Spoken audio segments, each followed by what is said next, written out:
A reapresentação do elenco do Ceará no CT de Porangabuçu marca o início de uma semana decisiva para o técnico Léo Condé, que terá pela frente 4 dias de preparação antes do duelo contra o Atlético Mineiro. O desafio, no entanto, começa já nos bastidores, com 2 baixas confirmadas. O atacante Pedro Henrique e o volante Lourenço estão suspensos por acúmulo de cartões amarelos e estão fora da partida de sábado. Essa ausência do Lourenço, inclusive, mexe diretamente na estrutura do meio-campo alvinegro, já que ele vinha sendo peça constante no time titular, principalmente após a lesão do Dieguinho, que ficou fora dos últimos compromissos e obrigou o treinador a ajustar a formação. Na vitória sobre o Sport, Léo Condé escalou uma dupla diferente no setor de criação, utilizando Zanocelo e Lourenço juntos, o que deu um novo dinamismo ao meio de campo. Agora, sem esse entrosamento disponível, o técnico tem uma nova missão: decidir entre Richardson e Fernando Sobral para ocupar essa lacuna. Os 2 jogadores oferecem características distintas. Richardson é mais marcador, mais físico, enquanto Sobral tem mais mobilidade e chega com mais frequência no ataque. Essa escolha pode ditar o estilo de jogo que o Ceará adotará diante do Galo fora de casa. E o setor ofensivo também perde um nome importante, mesmo que Pedro Henrique não fosse titular absoluto. A questão é que ele vinha sendo um dos jogadores mais decisivos entrando no segundo tempo. Em 7 partidas recentes, ele teve participação direta em 5 gols, foram 3 bolas na rede e 2 assistências, mostrando que sua entrada em campo fazia diferença. Condé já demonstrou que valoriza esse tipo de jogador que entra para mudar a história do jogo, especialmente em confrontos equilibrados. E nesse momento de alerta no campeonato, cada peça que oferece resultado imediato conta. O treinador ainda citou, em entrevista recente, a importância da gestão das substituições. Com 5 trocas possíveis por jogo, ele destacou que nem sempre é possível dar espaço para todos os jogadores que poderiam contribuir. Foi o caso do atacante Luca, contratado junto ao Internacional e que, até agora, sequer entrou em campo. O garoto segue treinando normalmente, já se recuperou de uma gripe que o deixou fora de combate por alguns dias, mas ainda não foi acionado nem mesmo quando o time precisava buscar resultado, como aconteceu contra o Botafogo, quando o Ceará perdia por 2-0 em casa e utilizou todas as substituições sem dar uma chance ao novo reforço. Esse detalhe tem incomodado parte da torcida, que cobra mais oportunidades para jogadores como Luca e questiona a insistência em nomes que, apesar da experiência, não vem rendendo. O nome de Pedro Raul, por exemplo, está sempre no centro dos debates. O atacante é o titular da posição e carrega o peso de ser o centroavante principal do time, mas sua fase é irregular. Ele marcou contra o Sport, mas passa por longos períodos sem balançar as redes, e o próprio desempenho dele tem sido motivo de críticas. Ele perde oportunidades que não desperdiçava em temporadas anteriores, e isso afeta diretamente o desempenho coletivo do time. Por outro lado, é inegável que ele participa do jogo de maneira intensa, abre espaço para os companheiros e, muitas vezes, é quem atrai a marcação. Mesmo assim, para um jogador do seu calibre, que veio para ser referência ofensiva, se espera mais constância. A avaliação dentro do clube ainda é favorável à sua permanência como titular, principalmente por conta da escassez de alternativas com rendimento comprovado. Jogadores como Ilon e Guilherme foram testados, mas não conseguiram entregar o necessário. E apesar de nomes como Vina estarem entrando bem, ainda não é o suficiente para desbancar Pedro Raul. Outra questão que movimenta o dia a dia do Vozão é o departamento médico. O torcedor está atento à situação de Marcos Vitor, zagueiro que segue fora por conta de uma lesão no calcanhar de Aquiles, sofrida ainda na partida contra o Santos. Ele já ficou de fora contra o Sport e contra o Botafogo, e sua ausência tem sido sentida na defesa. Marcos formava uma boa dupla de zaga com William Machado, e os números mostram que o aproveitamento do Ceará com essa dupla em campo é de time de G4. Sem ele, o rendimento despenca para patamar de zona de rebaixamento. Mesmo com o Marlon sendo uma figura constante no time titular e até capitão em alguns momentos, o rendimento coletivo da zaga caiu. O torcedor sente a diferença. E isso justifica a ansiedade pela recuperação do defensor, que além de jovem, tem características que agradam muito: boa saída de bola, agilidade e leitura de jogo.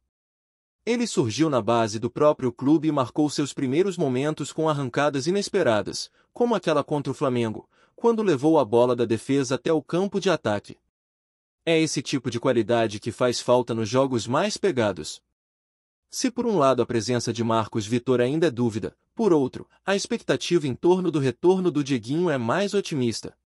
Ele já está na fase de transição, o que significa que deixou o departamento médico e agora trabalha o recondicionamento físico antes de voltar a treinar com o grupo. Dieguinho é considerado um dos jogadores mais importantes do elenco. Em 2025, foram 44 jogos, sendo titular em 28. É o terceiro atleta com mais minutos em campo na temporada, e sua ausência foi sentida tanto na parte ofensiva quanto defensiva do meio-campo. Com ele em campo, o Ceará ganha em intensidade, em movimentação e em controle de jogo. Ele é aquele jogador que faz o time funcionar coletivamente. A expectativa é de que, se tudo correr bem nos treinamentos da semana, ele já possa ser opção no banco de reservas no confronto contra o Atlético Mineiro. E a volta de um jogador com esse perfil pode ser crucial neste momento da temporada, quando o Vozão precisa de consistência para se afastar de vez da zona da confusão. A realidade, porém, é que o sinal de alerta está ligado. Os números mostram isso com clareza. Após a derrota para o Botafogo, as chances de rebaixamento do Ceará subiram para 6,6%, segundo dados da Universidade Federal de Minas Gerais. O número pode parecer pequeno, mas não é insignificante. E o que assusta mesmo é a vantagem reduzida para o Z4, apenas 4 pontos separam o time do primeiro time dentro da zona.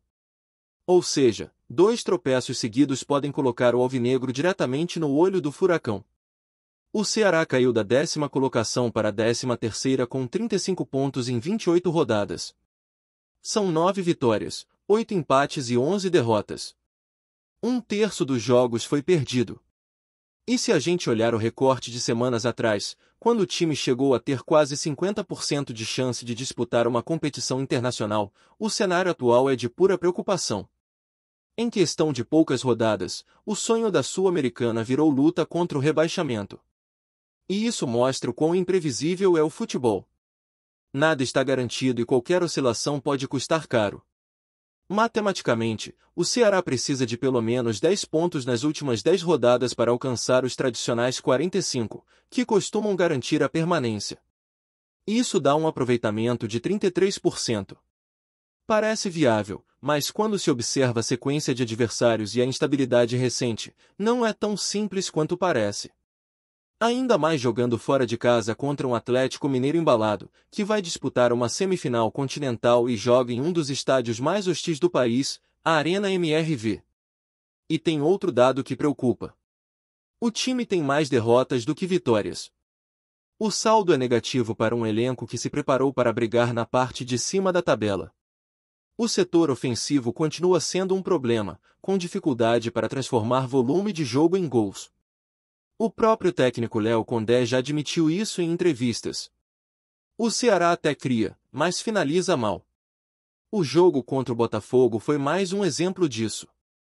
A defesa, que havia se destacado como uma das melhores do segundo turno ao lado do Flamengo, também mostrou sinais de instabilidade, levando 2 gols em casa. Tudo isso torna os próximos dias decisivos não apenas para a montagem do time titular, mas para definir qual será o rumo do Ceará na reta final da temporada. A presença de Dieguinho pode recolocar o time nos trilhos, enquanto a ausência de Marcos Vitor pode continuar pesando na defesa. As dúvidas sobre quem substitui Lourenço e como será o comportamento ofensivo sem Pedro Henrique também são pontos-chave para o técnico resolver. Cada detalhe conta. Porque agora, mais do que nunca, o Vozão precisa somar pontos, reagir e afastar de vez qualquer ameaça de queda. E mesmo com tantas dúvidas em campo, uma coisa é certa, o Ceará vai precisar mostrar uma força coletiva que até agora apareceu apenas em momentos pontuais da temporada. A campanha tem sido marcada por altos e baixos, e isso se reflete não só na tabela, mas também no ambiente em torno do clube. O torcedor, que em determinado momento acreditou firmemente em uma vaga na Sul-Americana, agora se vê em alerta constante, fazendo contas, analisando confrontos diretos e cobrando mais atitude dentro de campo. A queda de desempenho não foi apenas técnica, mas também emocional. O time que parecia sólido em alguns momentos agora parece vacilar nos momentos mais importantes, como aconteceu na derrota dentro de casa para o Botafogo. É justamente esse tipo de vacilo que o elenco não pode mais cometer, especialmente num campeonato tão nivelado e imprevisível quanto esse Brasileirão. Como o próprio Léo Condé disse, o alerta está ligado desde o início da temporada. O treinador sempre reconheceu as limitações do elenco, do orçamento, das dificuldades estruturais em comparação com os adversários. Mas também deixou claro que isso não pode servir de desculpa para não competir. A cobrança interna é grande e a necessidade de resposta imediata se tornou prioridade. Com apenas 4 pontos separando o time da zona de rebaixamento, cada jogo passou a ter cara de decisão. Cada ponto vale como ouro. A viagem para Belo Horizonte, por exemplo, já vem sendo tratada como um dos jogos mais delicados dessa reta final. O Atlético Mineiro, adversário da vez, tem um elenco muito mais robusto e vive um momento de confiança, principalmente por ainda estar na briga por título continental. Mesmo que entre em campo desgastado por uma partida decisiva pela Copa Sul-Americana, o Galo jogando em casa é um adversário duríssimo. A Arena MRV se tornou um verdadeiro caldeirão, e o histórico recente mostra que poucos times saem de lá com pontos.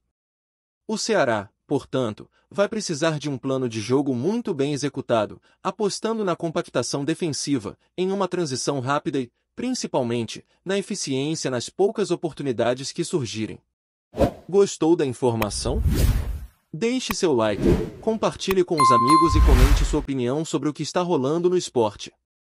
Quer saber mais sobre seu time favorito? Continue acompanhando o Nordeste Sport News. O mercado do futebol brasileiro pode estar prestes a viver uma das maiores surpresas dos últimos anos. Circula nos bastidores que o bilionário árabe Nasser Al-Khelaifi, presidente do Paris Saint-Germain, estaria de olho no Ceará Sporting Clube. Segundo fontes próximas à negociação, a ideia não seria apenas uma aquisição comum, mas uma verdadeira revolução no futebol nordestino. O magnata, conhecido por transformar clubes europeus em potências globais, teria prometido aos interlocutores mais próximos algo audacioso: fazer do Vozão o PSG do Nordeste. O rumor já agita torcedores e dirigentes. Imagina-se que, caso a negociação avance, investimentos milionários poderiam chegar imediatamente, incluindo contratações de peso, infraestrutura de ponta e até modernização do estádio. O cenário, claro, ainda é embrionário e permeado de especulações, mas o simples boato já provoca euforia entre a torcida.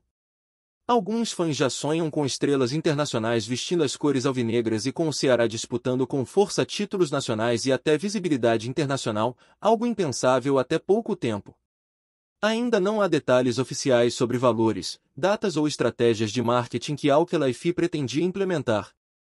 Fontes internas sugerem que o árabe estaria encantado com o potencial da região, enxergando no Nordeste uma oportunidade de expandir a marca PSG e levar o conceito de clube moderno para além da Europa. Enquanto isso, dirigentes do Ceará preferem manter cautela, afirmando que conversas preliminares podem ou não evoluir. A especulação já virou assunto nas redes sociais e grupos de torcedores.